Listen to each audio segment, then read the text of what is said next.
Somos WBCQ, brindándoles la radio de World's Last Change a ustedes desde Monticello, Maine. El anhelo de todo cristiano durante los últimos 2000 años ha sido ver al Salvador regresar y establecer un reino eterno en la tierra. Los acontecimientos en el mundo revelan que esto sucederá muy pronto. Siga escuchando para aprender cómo puede prepararse espiritualmente para los eventos finales de la tierra. Radio WLC está preparando a un pueblo para la vida en el reino terrenal de Yahuwah, que se establecerá en el inminente regreso de Yahushua Cristo. Él mandará a sus ángeles con una gran trompeta para que reúnan a sus escogidos de los cuatro vientos, desde un extremo de los cielos hasta el otro. Mateo 23:31. En camino a conocerte, la luz se aclara.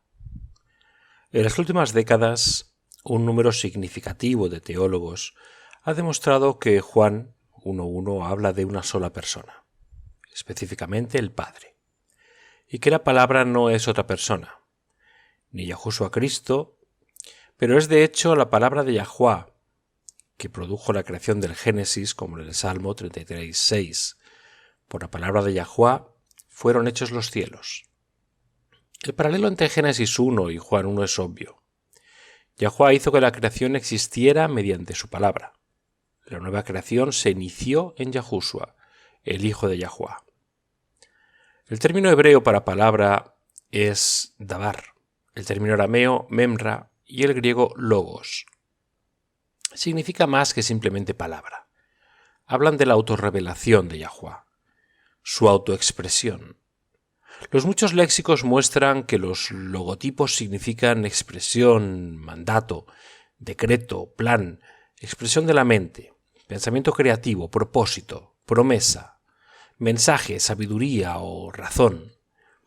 Palabra es una traducción inadecuada de logos, porque logos engloba los pensamientos, el habla y la acción.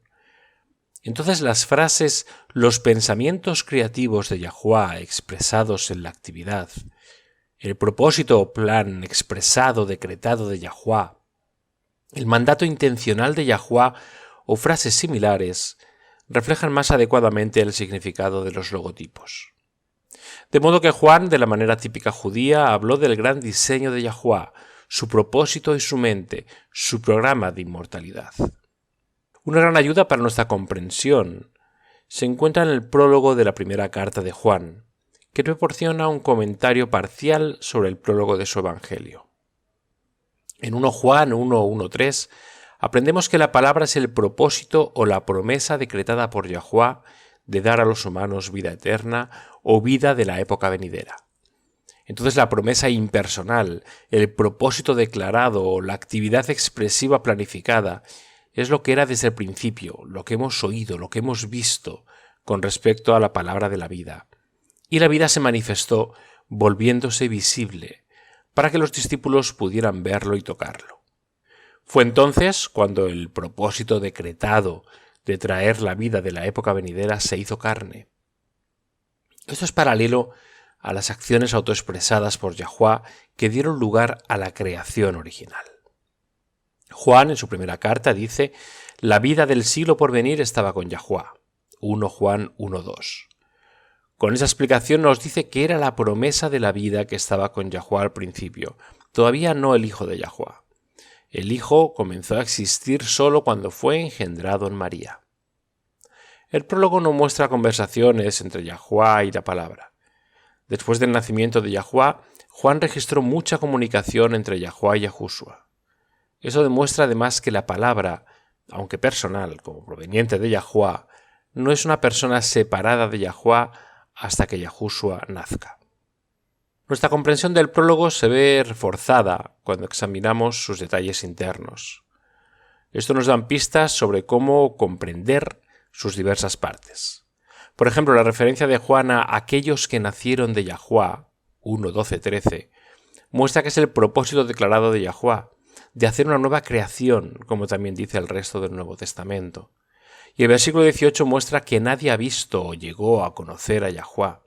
Y por lo tanto el plan de salvación de Yahuwah se envía en la forma de un hombre, versículo 14, para explicar, revelarlo o declararlo, versículo 18. Según el versículo 17, tal revelación fue cumplida solo parcialmente por la ley. Pero la gracia y la verdad y un conocimiento más completo de Yahuwah se realizaron a través de Yahushua Cristo. Curiosamente, el prólogo muestra sorprendentes paralelos con Proverbios 8, 22, 30, donde la sabiduría está personificada, pero nunca hipostasiada, es decir, nunca una persona real. También hay cierta similitud entre Juan 1.1 y la introducción a la carta a los Hebreos. La Nueva Biblia Americana muestra el diseño de poesía y prosa que constituye el prólogo de Juan, una forma poética, ligeramente diferente del prólogo. Es presentada por el teólogo católico Raymond Brown, como primera estrofa, versículos 1 y 2, tercera estrofa, versículos 10 a 12b, segunda estrofa, versículos 3 al 5, cuarta estrofa, versículos 14 y 16.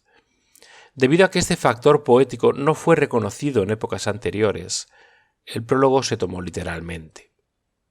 Esto ha resultado en la hipostatización de la palabra en los versículos 1-5, es decir, convertir la palabra en una persona separada de Yahuwah. Esto llevó a un malentendido de la intención de Juan. Cuando una obra literaria tiene una forma poética, es más natural que contenga lenguaje metafórico, que en este caso es el lenguaje figurativo de la personificación. Roger Hike, erudito jesuita, explica: la hipostatización significa convertir una idea o un concepto en algo real. Los símbolos sabiduría, palabra y espíritu que se encuentran en las escrituras judías y se refieren a Yahuwah no son hipostatizaciones sino personificaciones. Un acontecimiento importante ocurrió cuando una personificación se transformó en hipostatización. Ese gran desarrollo condujo a un cambio en la intención de Juan y a la creación de una segunda persona en la deidad. El monoteísmo fue socavado. Yahuwah se convirtió en dos personas y eso fue un desastre. La personificación en el prólogo de Juan es apropiada porque las fuentes de Juan eran literatura hebrea, aramea, donde la personificación se usaba libremente. Por ejemplo, el término hebreo dabar, traducido como palabra, a menudo se personifica en las escrituras hebreas. Con rapidez corre su palabra, Salmos 147, 15. La palabra se trata como si fuera una persona, pero no lo es. No es literalmente una persona. Entonces un logos personificado no era una idea nueva para Juan o sus lectores. El hecho de que logos sean gramaticalmente masculino en género en el griego no significa que sea sexualmente masculino cuando se traduce al español. Entonces, por ejemplo, en francés una mesa es femenina, pero no ella en el inglés. Una palabra es un eso. Todas las cosas por él fueron hechas. La palabra, versículo 3. La palabra griega logos aparece en la número 70, la versión griega del Antiguo Testamento, unas 1500 veces. Nunca describe a una persona literal. También aparece más de 300 veces en las escrituras cristianas y solo se escribe con mayúsculas, incorrectamente, como una persona en Juan 1. El mayúscula es una edición editorial de traductores. Palabra está legítimamente en mayúscula en Revelaciones 19:13, donde el regreso de Yahushua, para entonces una persona, es la palabra. Como comenta el Dr. Colin Brown de Farrell Seminary, leer Juan 1.1 como si significara al principio era el Hijo está claramente equivocado. El profesor de teología en Heidelberg, H. Wendt, dice: no deberíamos argumentar desde el significado de Filón de la palabra como una personalidad preexistente. En otras palabras, no tenemos que seguir al filósofo judío Filón y pensar en la palabra como una personalidad distinta. El profesor de la divinidad, James Dunn, dijo: en las primeras etapas del poema Juan 1, todavía estamos tratando con la sabiduría, no como un ser personal, sino como la sabia expresión de Yahuwah personificada.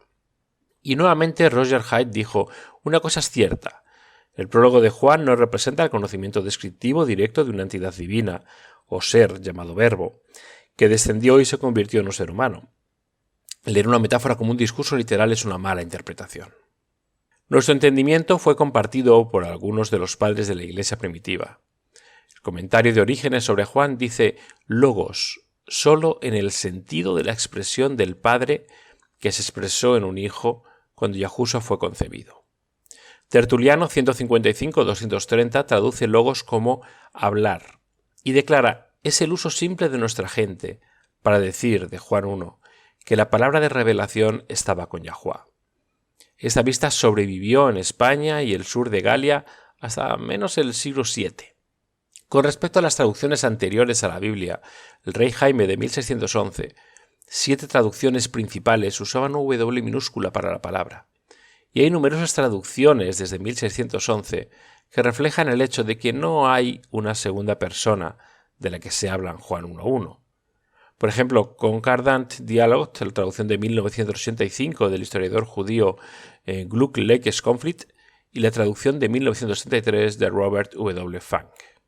Ejemplos modernos son: al principio Yahuwah se expresó a sí mismo. Esa expresión personal, esa palabra, estaba con Yahuwah y era Yahuwah, J.B. Phillips. Al principio era el propósito en la mente de Yahuwah, el propósito que era el propio ser de Yahuwah.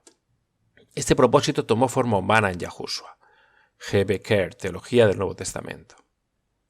En el principio existía la palabra divina y la sabiduría. La palabra divina y la sabiduría estaban ahí con Yahuwah. Estuvo ahí con Yahuwah desde el principio. Todo llegó a ser gracias a ella, Robert Funk. De lo anterior parece que una interpretación apropiada del versículo 1a podría ser: en el principio fue el propósito decretado y el propósito fue con Yahuwah. Es de destacar el hecho de que el poema está organizado en lo que se llama forma de paralelismo de escalera, en la que la última palabra de una frase se convierte en la primera palabra de la siguiente, llegando finalmente al clímax. A continuación se encuentran más comentarios de traducción sobre el versículo. Versículo 1b, y el propósito decretado era característico de Yahuwah. Gramaticalmente esto se puede traducir: la palabra era Yahuwah, o la palabra era como Yahuwah, de la misma naturaleza y carácter de Yahuwah o divino. La falta de un artículo definido significa predicación más que identificación. Notas de Knapp.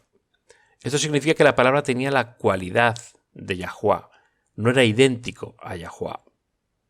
El artículo de Philip Jarner, titulado Sustantivos predicados anastrosos cualitativos, establece que los sustantivos predicados anastrosos que preceden al verbo, de los cuales la segunda aparición de Teos en Juan 1.1 es un ejemplo, pueden funcionar principalmente para expresar la naturaleza o el carácter del sujeto. La fuerza cualitativa del predicado es tan prominente que el sustantivo no puede considerarse definido. El manual gramatical del Nuevo Testamento griego de Dana y Manti hace lo mismo, al igual que la serie de manuales de VS que dice: dado que Yahuwah no tiene el artículo que lo precede, Yahuwah es claramente el predicador, y la palabra es el tema. Esto significa que Yahuwah aquí es el equivalente de un adjetivo, y esto justifica la traducción: la palabra era la misma que Yahuwah. Las siguientes traducciones reflejan este punto gramatical. El verbo estaba con Yahuwah y compartía su naturaleza. La traducción del traslado: y lo que era Yahuwah, la palabra era. Biblia revisada en inglés. La naturaleza de la palabra era la misma que la naturaleza de Yahuwah, Barclay. La palabra era divina, Moffat, también Smith y Goodspeed. No hay justificación para escribir con mayúscula palabra en la frase la palabra era Yahuwah, como si la palabra significara una segunda persona. Una identidad 1 a 1 con Yahuwah es incorrecto porque destruye el monoteísmo unitario. Yahuwah es una persona de las Escrituras. Para nosotros hay un solo Yahuwah, el Padre. 1 Corintios 8.6, Juan 17.1.3 y 1 Timoteo 2.5.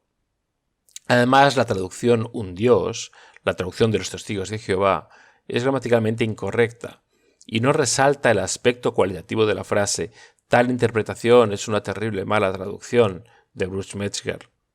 También es teológicamente incorrecto porque Deuteronomio 32:39 dice: yo soy el único Dios, no hay otros dioses fuera de mí. Si Juan hubiera querido decir divino, podría haber usado la palabra griega celos. Sin embargo, divino expresa significado, aunque de manera bastante débil.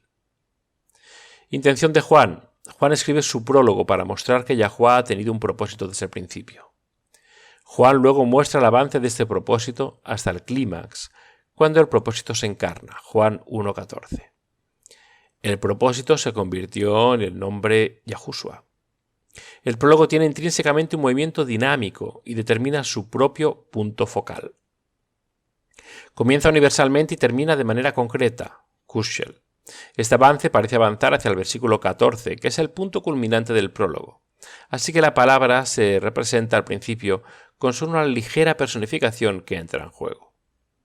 La personificación se fortalece a través de los versículos 10 y 12, a medida que el poema avanza hacia la aparición de la persona real de Yahushua en el versículo 14.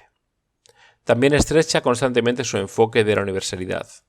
En el principio, versículo 1, 2, 3a, reduciendo a la raza humana que no le conoció, versículo 3b, 5, 10, reduciéndose aún más a su propio pueblo que no le aceptó, versículo 11, reduciéndose nuevamente a los que sí aceptaron él, versículo 12 y 13. Finalmente el enfoque se reduce a la palabra hecha carne, versículo 14a. Los versículos 14b, 16 y 17 muestran la superioridad de la etapa final del plan de Yahuwah hablado a la existencia en el Hijo unigénito.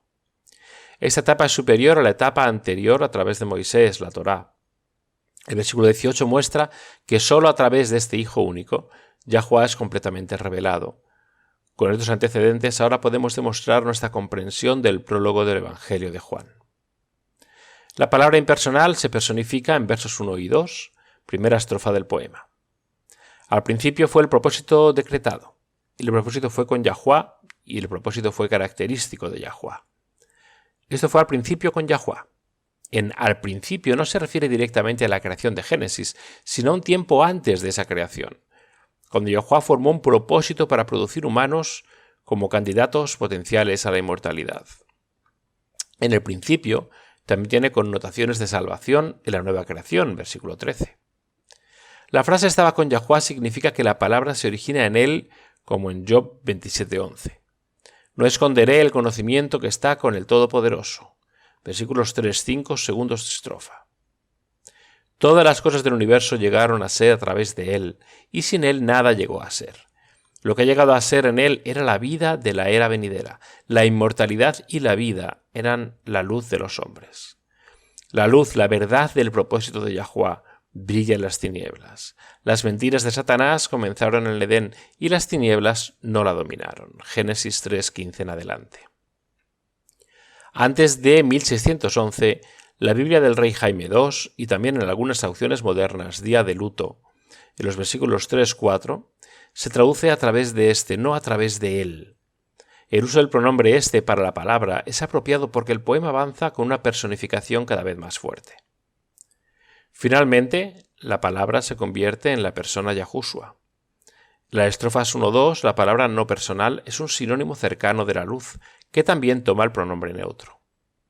Nota, Raymond Brown comenta, la palabra griega zou, vida, nunca significa vida natural en los escritos de Juan, y el prólogo habla de la vida eterna. Eso es la vida en el siglo venidero, la vida en el reino futuro que se puede saborear ahora a través del Espíritu. La primera sección de prosa. Puede ser que los versículos 6, 9, 12c, 13 y 15, 17 y 18 sean la prosa original en la que se insertó un poema ya estructurado. Versículo 6. Vino un hombre enviado por Yahuwah cuyo nombre era Juan. Versículo 8. Él no era la luz, pero vino a testificar acerca de la luz. Versículo 9. Había luz verdadera, la autorrevelación de Yahuwah a través de Yahushua, que ilumina a todo hombre que viene al mundo. Una frase común entre los judíos según la Biblia mundial comentaría. La personificación de la palabra se hace más fuerte en la tercera estrofa. Versículo 10. Él, la palabra, el propósito de Yahuwah personificado, estaba en el mundo de la humanidad, cosmos, y el mundo llegó a ser a través de él, pero el mundo no sabía. Versículo 11. Él, el propósito de Yahuwah personificado, pero el propósito encarnado, ahora está saliendo a la vista. Vino a través de la ley a lo que era suyo, Israel, pero su propio pueblo no lo aceptó. El poema pasa a otra etapa hacia ese clímax, fortaleciendo aún más la personificación con la revelación de que el propósito de Yahuwah en la forma de la Torá fue previamente rechazado por Israel. Sin embargo, debido a su introducción de la luz verdadera en el versículo 9, bien puede ser la intención de Juan mostrar que Yahushua, como el propósito encarnado de Yahuwah, vino a Israel y no fue aceptado. De ese modo, Juan nos está preparando para el anuncio culminante del versículo 14. Versículo 12ab. Pero aquellos hombres iluminados que lo aceptaron, guardando la Torá, que era su tutor que conducía al Mesías, el propósito de Yahuwah personificado, él les dio poder para que aceptaran al Mesías, para convertirse en hijos de Yahuwah. La segunda sección de prosa, versículo 12c, a los que creen en su nombre, es decir, creen en él, el propósito encarnado. Versículo 13, que nacieron no por generación natural, ni por elección humana, ni por decisión de un hombre, sino de Yahuwá, nacido de arriba. Es solo con el versículo 14 que podemos hablar del logos personal. Antes del versículo 14 estamos en el mismo ámbito que el discurso precristiano sobre la sabiduría y el logos, tratando con personificaciones en lugar de personas, acciones personificadas de Yahuwá en lugar de un ser divino individual como tal. Cashel está de acuerdo, solo desde el versículo 10 en adelante se puede hablar del logos en sarcos, por ejemplo el ser humano, Yahushua, pero es el versículo 14 el que primero deja inequívocamente claro, en términos cristianos, que la palabra se hizo carne y por tanto identifica al logos a sarcos con una persona específica. La declaración climática sobre la cuarta y última estrofa de la palabra envuelta, el versículo 14, y el propósito declarado de Yahuwá llegó a ser hombre mortal y tabernáculo como el nuevo modo de la presencia de Yahuwá entre su pueblo, entre nosotros. Y vimos el propósito de Yahuwá ahora encarnado, su gloria como de un unigénito, de un Padre lleno de gracia y de verdad. En el versículo 16, de su plenitud todos hemos recibido gracia. El versículo 17 muestra que esto es verdad a través de Yahushua, que conduce al nuevo pacto. En lugar de la gracia, la Torá que se desvanece después de que se cumple. O NBI tiene una intención tras otra, o NJB tiene un don reemplazando a otro. La última sección de la prosa, en el versículo 17 y 18, porque mientras la ley fue dada por medio de Moisés, la gracia y la verdad vinieron a través de Yahushua Cristo. Nadie jamás ha visto revelado a Yahuwá. El Hijo único que está cerca del corazón del Padre, NJB y NRSV, lo ha explicado. En resumen, quizás los puntos más útiles son el entendimiento de que el término palabra es inadecuado para expresar el significado de logos, y que la mayor parte del prólogo es poesía, lo que indica una gran probabilidad de significado metafórico para palabra, como en el paralelo pasaje Proverbios 8, sabiduría. Además, como dice Cashel, el prólogo tiene intrínsecamente un movimiento dinámico y determina su propio punto focal. Comienza universalmente y determina de manera concreta. Esto realmente hace que sea difícil volver a una etapa anterior del prólogo. Tal movimiento hacia adelante en el poema indica fuertemente que Yahushua es lo que la palabra se convirtió solo en el versículo 14 y, en nuestra opinión, no antes del versículo 11. Lo que hace imposible que haya habido una persona preexistente en Juan 1.1, una segunda persona que en realidad es Yahuwá. Contradeciría todo el resto de la escritura y contradeciría a Yahushua en Juan 17.3. Tu Padre eres el único que es verdaderamente Yahuwá. Profesor distinguido del Nuevo Testamento, T.W. Manson, expone nuestro punto de manera hermosa. Dudo mucho que John pensara en el Logos como una personalidad. La única personalidad en la escena es Yahushua, el hijo de José de Nazaret. Esa persona encarna el Logos tan completamente que Yahushua se convierte en una revelación completa de Yahuwá. Pero ¿en qué sentido estamos usando la palabra encarna? Para Juan, cada palabra de Yahushua es una palabra del Señor. Por Ray Faircloth.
Una de las principales doctrinas del cristianismo es la creencia en una divinidad trina.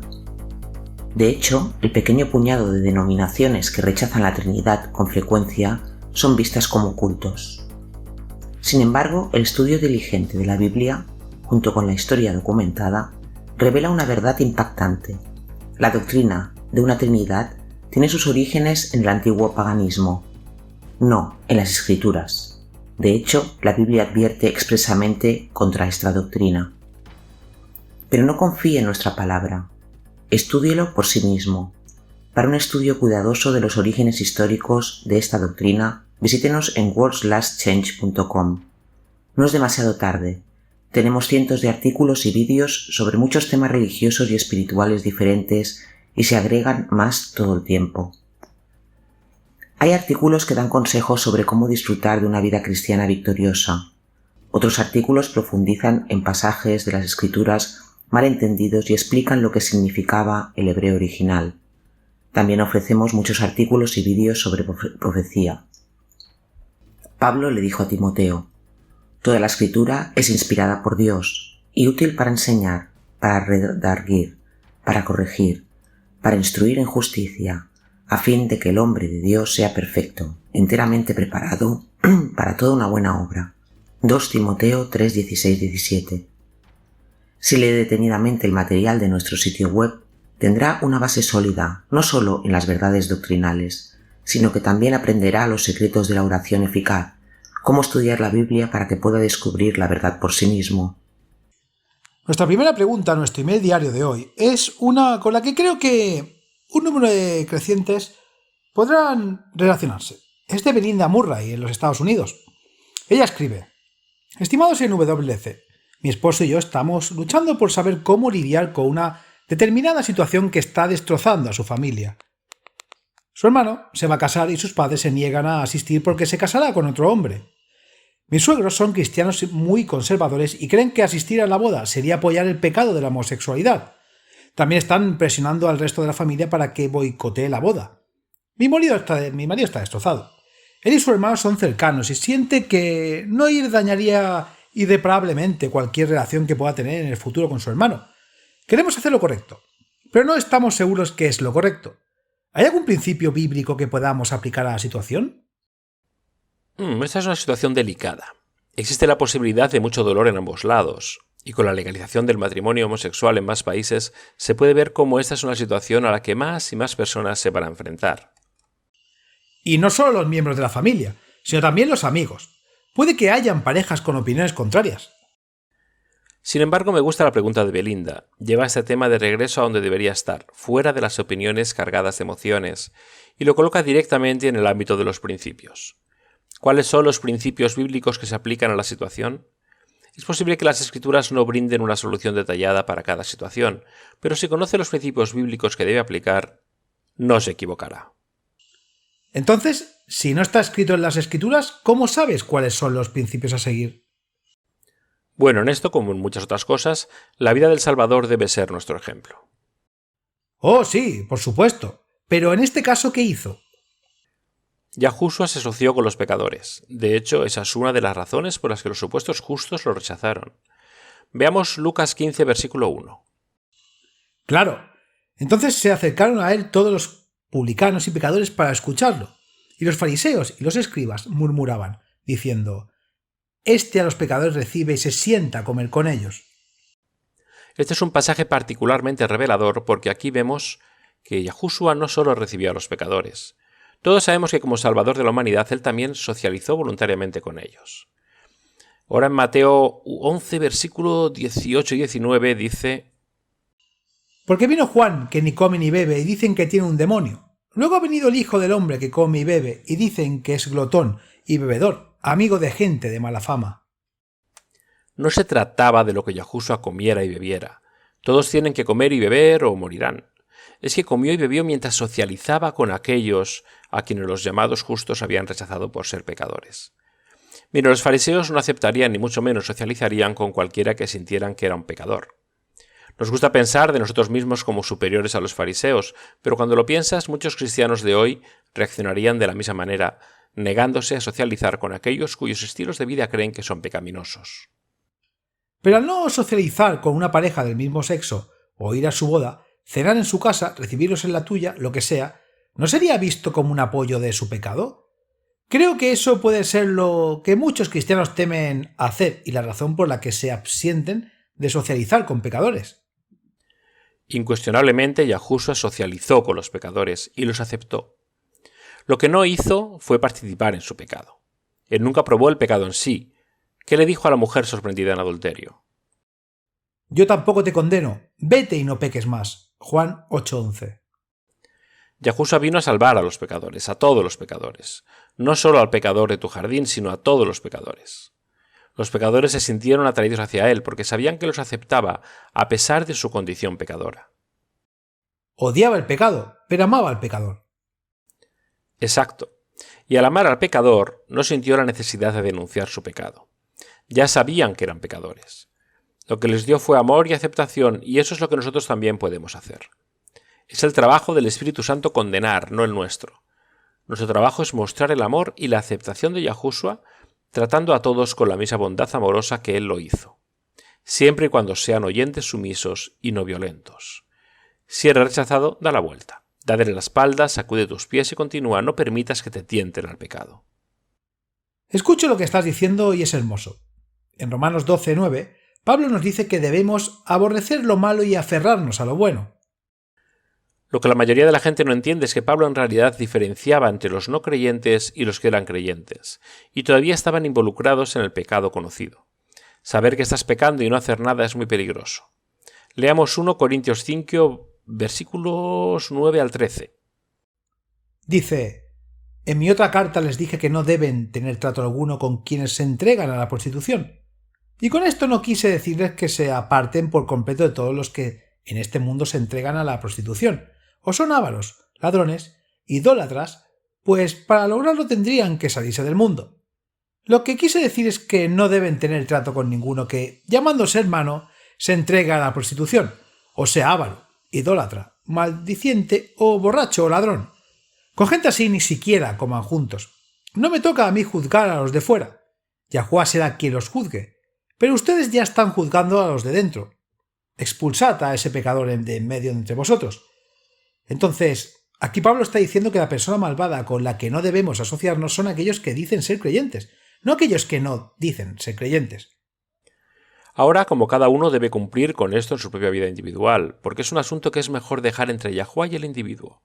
Si se lo preguntas, él te enseñará qué hacer en cada situación. Hay una cita que leí recientemente de uno de mis autores favoritos. Lo leí de nuevo recientemente. Dice: Yahuwá no nos ha puesto en el mundo para ser jueces, sino para manifestar la misericordia de Cristo. Es la manera de actuar de Satanás, llamar la atención sobre las faltas de otros pecadores. Pero no es la manera de Yahuwá, porque Él ha dado un tiempo hasta la 4ª generación, para que individualmente no alineamos con su voluntad. Cristo es el único verdadero que puede leer el alma, el único que puede medir el arrepentimiento y conocer su valor genuino. Y el hombre que asume la responsabilidad de juzgar al pecador será contado en mayor culpa. Debemos hacer todo a la manera de Yahuwá, no a nuestra manera. Y si nos equivocamos, es mejor que sea del lado de la misericordia en lugar del lado de la severidad. Cristo se identifica con la humanidad en cada detalle de la experiencia. Tenga cuidado con la forma en que trata con las mentes humanas. Cristo ha pagado el dinero del rescate por cada alma. La próxima pregunta viene de... no sé de quién viene ni de dónde. Es anónimo, pero es una gran pregunta. Y creo que todos hemos luchado en un momento u otro. La persona escribe: hice algo que sabía que estaba mal, y ahora estoy atormentado con sentimientos de culpa e indignidad. Pequé a sabiendas y ahora desearía no haberlo hecho nunca. ¿Hay alguna esperanza para mí? ¿He perdido mi salvación? En primer lugar, quiero decir que pecar a sabiendas no es lo que te mantendrá fuera de los cielos cuando Yahushua regrese. Se nos dice que Eva fue engañada, pero Adán no. Oh, es cierto. Pecó a sabiendas, ¿no es así? Sí. Así que pecar a sabiendas no es lo que te mantendrá o mantendrá a nadie fuera de los cielos. Eso ya pasó. Hoy negarse a arrepentirse y continuar en rebelión, rechazar el perdón ofrecido, mantendrá a una persona fuera del cielo. Leamos Revelaciones 12, versículos 9 y 10. Y fue lanzado fuera el gran dragón, la serpiente antigua, que se llama Diablo y Satanás, el cual engaña al mundo entero. Fue arrojado a la tierra y sus ángeles fueron arrojados con él.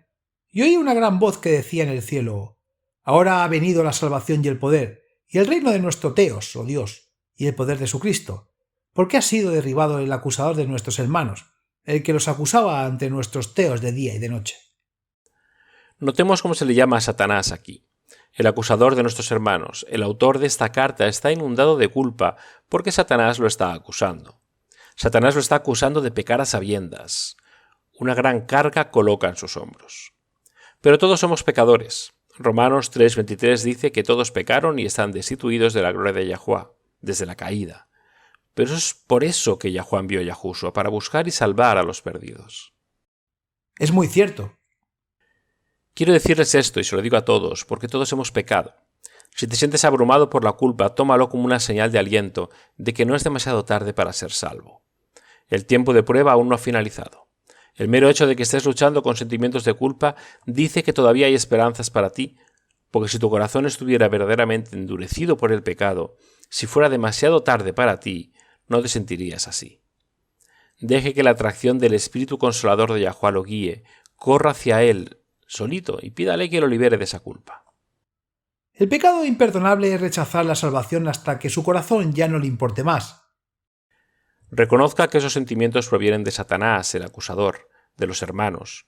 Él sabe que todos los que acudan a Yahuwah serán aceptados y perdonados. Por lo tanto, Satanás hace todo lo posible por destruir la fe de cualquiera que vea cuyos corazones se inclinen hacia la verdad y la justicia. Al que a mí viene no lo echo fuera. Juan 6:37. Amén. Él está en el negocio de salvar a los pecadores, amigos. En eso es lo que Él se deleita en hacer. Para terminar, me gustaría agregar solo una promesa bíblica más. 1 Juan 1:9. Estoy seguro de que lo has memorizado. Ah, sí. Es uno de mis favoritos. Dice, si confesamos nuestros pecados, Él es fiel y justo para perdonar nuestros pecados y limpiarnos de toda maldad. Nos devolverá a donde hubiéramos estado, como si nunca hubiéramos caído. Si vuelve a sentir la tentación, no significa que no haya sido perdonado. Simplemente significa que se le está dando una segunda oportunidad para elegir ahora con la fuerza de Yahuwah. Todos podemos elegir lo correcto. Bueno amigos, volvemos después de un breve descanso mientras escuchen la promesa diaria de hoy.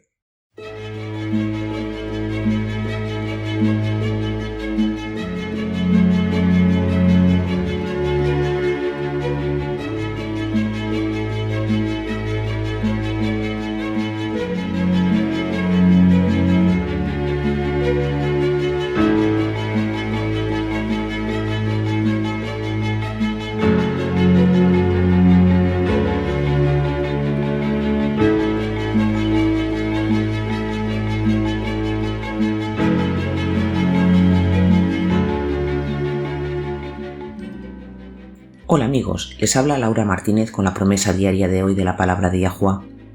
Cuando era niño, mis padres me llevaron a una playa muy famosa. Está en la costa de California de los Estados Unidos y se llama Pell Beach. Ahora obviamente muchas playas en el mundo tienen guijarros, pero lo que hace que Pell Beach sea tan famosa y que atrae a turistas de todo el mundo es la acción de las olas en ese lugar. El golpe despiadado de las olas atrapa las rocas ahí. Las piedras ruedan y ruedan juntas, unas contra otras, y contra el barranco a lo largo de la orilla. El resultado son piedras redondas, lisas y bellamente pulidas. Los turistas recogen estas piedras, se las llevan a casa y las exhiben con frecuencia.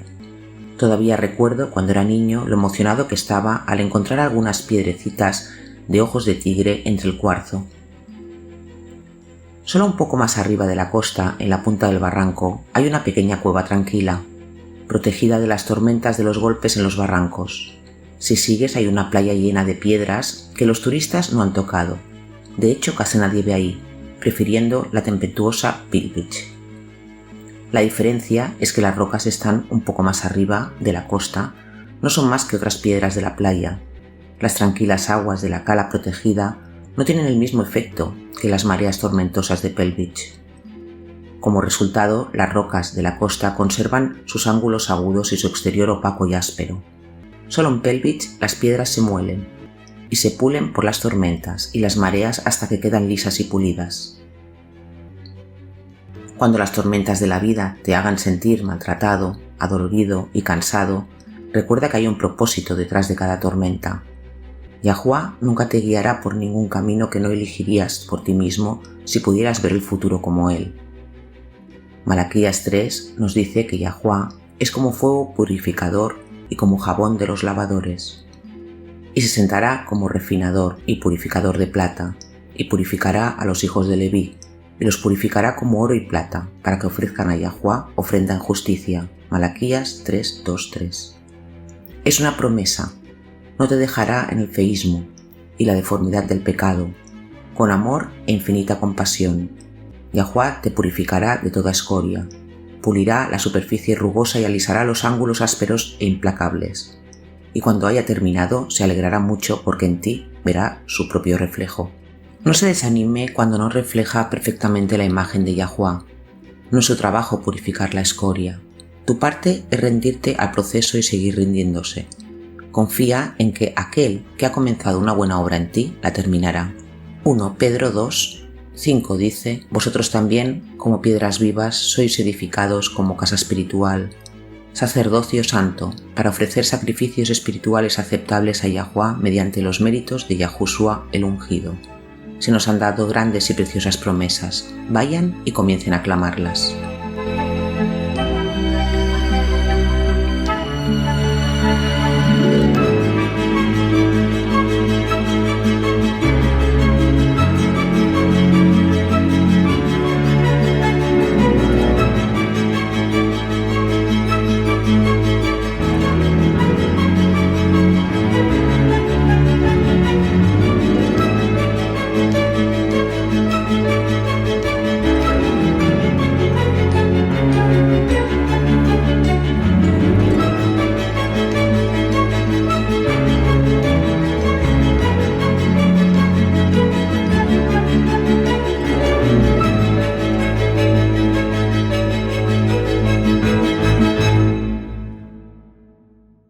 Nutrición para la mente y conciencia.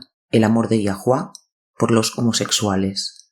Las palabras más hermosas como jamás haber caído en oídos humanos son las palabras que Yahushua habló a la mujer sorprendida en adulterio. Ni yo te condeno, vete y no peques más. Juan 8:11. Escritura dice claramente: porque el Padre no juzga a nadie, sino que todo el juicio dio al Hijo. Juan 5:22. El Hijo, que es el juez, no condena a nadie, porque mientras que el Padre y el Hijo odian el pecado, aman al pecador. Desafortunadamente, muchos de los que toman el nombre cristiano, los que dicen estar viviendo como Cristo en la vida, a menudo no siguen el ejemplo establecido por Yahushua, condenan y juzgan a otros cuyos pecados difieren de los suyos, supuestamente menores pecados. Tal vez en ninguna otra parte, en esta triste verdad demostrada tan claramente como en el tema de la homosexualidad. La homosexualidad se define como el acto de la relación sexual entre personas del mismo sexo. La Escritura está en abundancia clara que la participación de un acto homosexual es un pecado y una abominación. No te echarás con varón como con mujer, es abominación. Levítico 18:22. Si un hombre se acuesta con varón como con mujer, abominación hicieron. Levítico 20:13. Y hubo también sodomitas, prostitución de un culto masculino, en la tierra, e hicieron conforme a todas las abominaciones de las naciones de Yahuá había echado delante de los hijos de Israel. 1 Reyes 14:24. Es natural para el caído corazón humano juzgar a los demás, mientras pasando por alto sus propias fallas. Por lo tanto, muchos de los que no son homosexuales usan las Escrituras como un hacha para atacar a aquellos que miran por menos, ignorando las muchas otras áreas en su vida que la ley también condena. ¿No sabéis que los injustos no heredarán el reino de Yahuá? No se deje engañar, ni los fornicarios, ni los idólatras, ni los adulterios, ni los afeminados, ni los sodomitas, ni los ladrones, ni los ávaros, ni los borrachos, ni los maldicientes, ni los estafadores heredarán el reino de Yahuá. 1 Corintios 6:09-10. La homosexualidad es un pecado como la fornicación, el orgullo, el egoísmo, el alcoholismo, el robo y cualquier otro pecado que podría ser listado. Como un padre amoroso, Yahuá aborrece el pecado por lo que se hace su hijo amado. Pero como padre amoroso, Yahuá aún ama al pecador. Yahuá ha dado a sus leyes para que las mentes de la humanidad caída sean iluminadas a entender cómo encontrar la felicidad y alegría duradera, así como las acciones rechazan como causa del dolor y sufrimiento.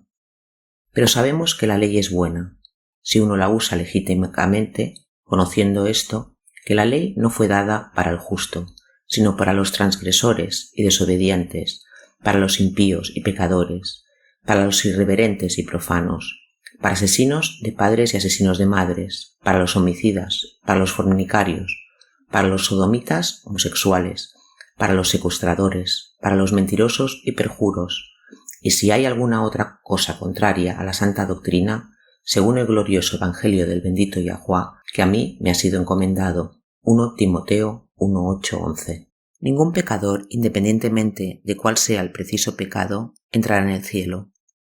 Todos los que quieran ser salvos deben ser purificados y limpios aun cuando Yahushua es puro y limpio. La homosexualidad, como con todos los demás pecados, debe ser entregado a Yahushua si uno quiere heredar la vida eterna. Porque la ira de Yahuwah se revela desde el cielo contra toda impiedad e injusticia de los hombres que detienen con injusticia la verdad. Por lo tanto, Yahuwah los entregó a la inmundicia y las concupiscencias de sus corazones para deshonrar sus cuerpos entre sí mismos. Por esta razón, Yahuwah los entregó a pasiones vergonzosas, pues aún sus mujeres cambiaron el uso natural por el que es contra naturaleza. Del mismo modo, también los hombres, dejando el uso natural de la mujer, se encendieron en su lascivia, unos con otros, hombres con hombres, cometiendo hechos vergonzosos y recibiendo en sí mismos la retribución debida a su extravío. Romanos 1:18, 24, 26, 27. Dentro de las sociedades corruptas de Occidente, la homosexualidad se está volviendo más y más común. Algunos gobiernos están incluso ampliando la definición de matrimonio para permitir las relaciones homosexuales. La homosexualidad ha existido desde tiempos antiguos. Menos de 400 años después del diluvio, los hombres de Sodoma y Gomorra fueron reconocidos por su predilección a la homosexualidad, con el término sodomita, que baja a través del tiempo como un término para la homosexualidad masculina. En los países musulmanes, el sexo homosexual es un crimen que todavía está penado con la muerte. Sin embargo, ha habido un aumento en la homosexualidad en los últimos años en todos los países. Confusión de género. Se ha reportado entre los escolares de primaria que lloran haber nacido en el cuerpo equivocado. Las causas de la homosexualidad son variadas. Mientras que algunos lo eligen como un estilo de vida alternativo, mucho más ser homosexual debido a los abusos sexuales sufridos en la infancia y aún más, simplemente nacen con esas tendencias. Estudios recientes han demostrado que el hecho espantoso de que hay altos niveles de la hormona femeninos, estrógenos, en los ríos de América del Norte. Además, porque la mayor parte de las conservas se rayan con bisfenol A. Aún más hormonas femeninas se sueltan en los alimentos consumidos por multitudes. La mayoría de los contenedores de plástico y botellas de agua también contienen este ingrediente altamente contaminante, lo que contribuye aún más a los niveles de estrógeno que entran en la población. Yahuwah no culpa a nadie por ser homosexual. Referencias de la Biblia a la homosexualidad como pecado siempre se centran en el comportamiento, no en la condición. Haber nacido homosexual o tener demasiado de la clase incorrecta de hormonas para su género debido a las influencias del medio ambiente no es condenado a la vista del cielo. No es más que el resultado de vivir en un mundo pecaminoso.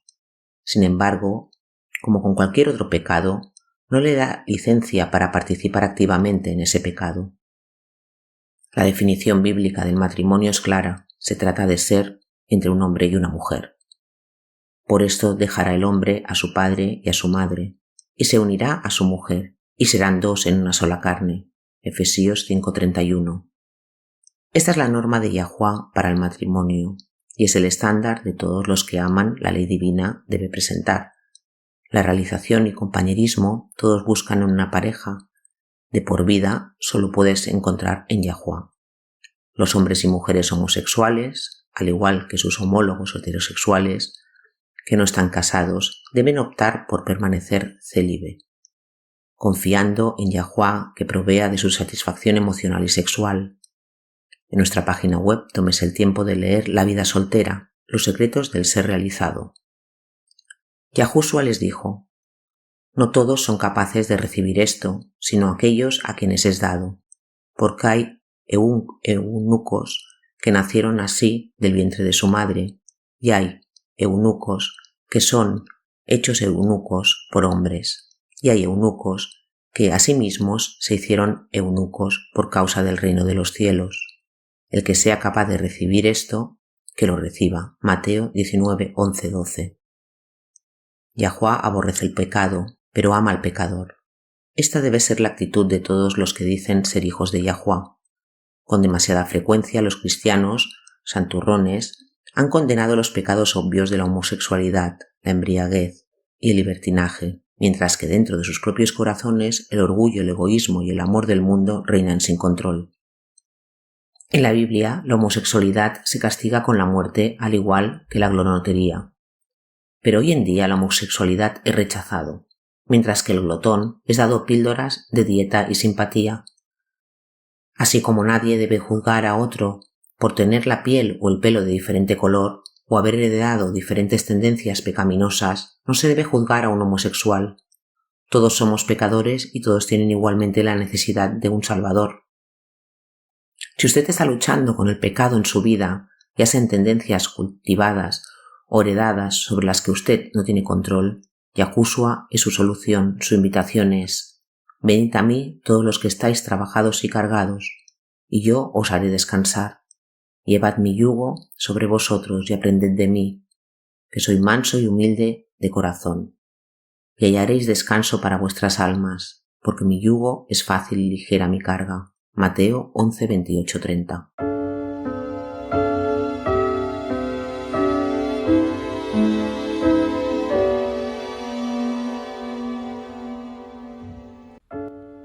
Vivimos tiempos muy solemnes. El mundo está al borde del desastre. Pronto habrán eventos catastróficos que pondrán fin a esta era y marcarán el comienzo de la siguiente. En su gran misericordia, Yahuwá ha revelado a través de las profecías lo que depara el futuro.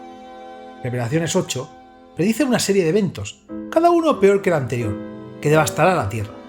Se diezmará el suministro mundial de alimentos, se producirá hambruna y pestilencia que la acompaña. Los suministros de agua dulce de la tierra también se verán afectados. Revelaciones 9 revela que los demonios, los ángeles caídos de Satanás, se harán pasar por extraterrestres. El terror y la devastación de esta advertencia de la invasión extraterrestre hará que la gente desespere por seguridad a cualquier precio. La libertad de vivir y adorar como dicta la conciencia se convertirá en una cosa del pasado. Se perderán muchas vidas durante esta serie de eventos y cuando se aplique la marca de la bestia habrá mártires. Cada evento se prepara para la próxima crisis, en un largo y último llamado de misericordia al arrepentimiento. Porque Yahuwá no quiere que nadie perezca, sino que todos lleguen al arrepentimiento. 2 Pedro 3:9. Poco después de los eventos descritos en Revelaciones 8 y 9, se derramarán las 7 últimas plagas. Estas plagas no tienen precedentes en la historia de la humanidad. En un sentido son muy real. Estos eventos vaciarán la tierra. Isaías 24 advierte: He aquí, Yahuwá vacía la tierra, la asola, la revuelve y esparce a sus habitantes. La tierra se tambaleará de un lado a otro como un borracho y será removida como una cabaña, y su transgresión será pesada sobre ella, y caerá y no volverá a levantarse. Isaías 24, 1-20. Para los creyentes, sin embargo, hay esperanza. Al describir el fin de esta era, Yahushua dijo en Lucas 21, versículo 28, Cuando estas cosas comiencen a suceder, entonces miren y levanten la cabeza, porque tu redención se acerca. Sí, el final será traumático. Está destinado así. Yahuwá quiere salvar a cada individuo que pueda para permitir que este último clímax despierte las almas. Pero el evangelio del reino de Yahuwá es que, más allá de los eventos traumáticos del futuro cercano, una eternidad de bienaventuranza espera a todos los que aceptan el don de salvación de Yahuwá. Cuando Yahushua regrese, todos los que han muerto confiando en los méritos del Salvador, crucificado y resucitado, serán resucitados en la primera resurrección. Entonces Yahushua restablecerá el reino de Yahuwá en la tierra, y él, los redimidos, reinarán juntos sobre la tierra durante los primeros 1000 años de la eternidad. Juan vio un cielo nuevo y una tierra nueva, porque el primer cielo y la primera tierra pasaron. Revelaciones 21:1. Si desea unirse a los redimidos de todas las edades, viviendo una vida que se compare con la vida de Yahuwah, haga su elección. Acepte la salvación hoy. No tiene que prepararse. La verdad es que no puedes. Yo tampoco. Nadie puede. Ve a Él tal como eres. No espere hasta que deje de pecar. No mejorará por sus propios esfuerzos. Acepte la invitación de Yahuwah, de convertirse en miembro de su reino terrenal eterno. Cuando acepte esta preciosa invitación, Yahuwah le dará un corazón completamente nuevo. En Ezequiel 36, versículo 26, Él declara: les daré un corazón nuevo y pondré un espíritu nuevo dentro de ustedes. Quitaré el corazón de piedra de su carne y les daré un corazón de carne. Acompáñenos una vez más mañana. Hasta entonces, recuerden, Yahuwah les ama y en Él está segura tu confianza.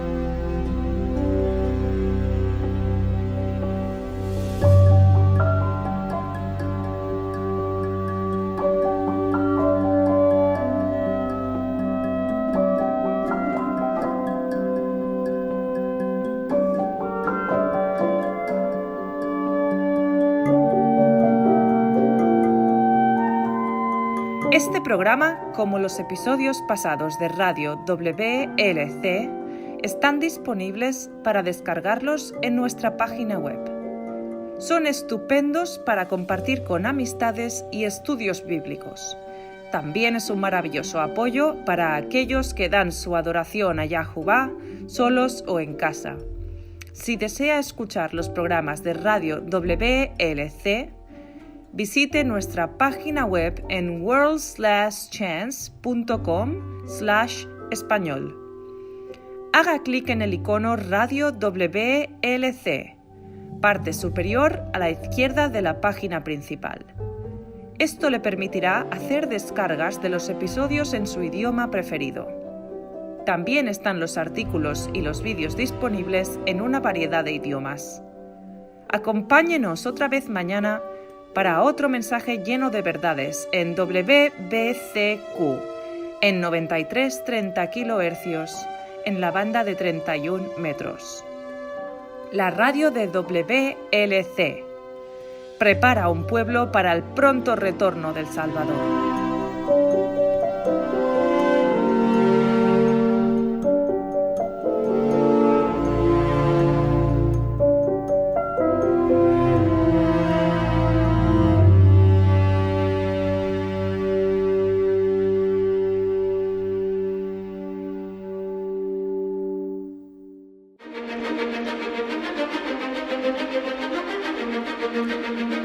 Han estado en sintonía con Radio WLC.